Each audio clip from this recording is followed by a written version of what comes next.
What's the most interesting or important thing to keep in mind about this IU job from your perspective? I think the tradition of IU, where the bar was at one point, and the area in which it's in. I mean, you're talking about Indiana. They're passionate about basketball. There are players in Indiana. See, I think what happened is Tom's inability to bring the best player in the state to Indiana year in and year out.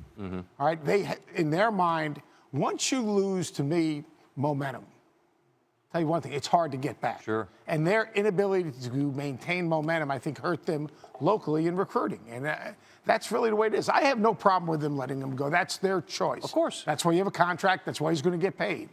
It's how they did it, to me. When you go to your press conference and you're basically soliciting Steve Alford in your press conference, I don't think that's right. Steve Alford has a game tomorrow. Sure, exactly. And I mean, look, a radio topic where we have 10 minutes, we could do the whole how good a job is. We all know it's a good job. I threw out a list. I didn't get into everybody. I think if you're IU, you can fish in deep waters. Who ought they aspire to, in your opinion? Anybody. I mean, they should go after the best and whoever they want. They're capable of getting just about anybody. It's a great job. But I think I've become so desensitized to this. I mean, this is pro sports. Yeah. It's pro sports. And so the idea somehow that there's going to be some sort of loyalty or giving guys a chance or all that stuff, or they're going to do, they're going to do things the right way, like what used to offend me was the idea that they would say, like Fred Glass would say, well, we're not going to have the NIT home game. So you're going to send your guys on the road? Like you're going to send your student athletes who we want them to academically this and that. You're going to send them to Atlanta.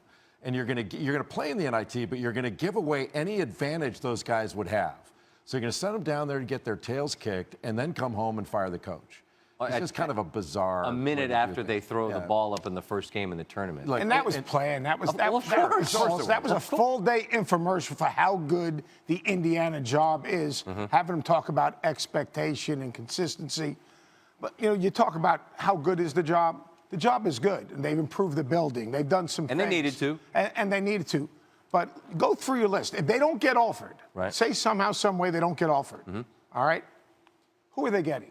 Greg Marshall? Greg Marshall's a great coach. He's a lot like Tom Crean. Some of the eccentricities. Yeah, he's a little quirky. He's a little bit different. Can they get Billy Donovan?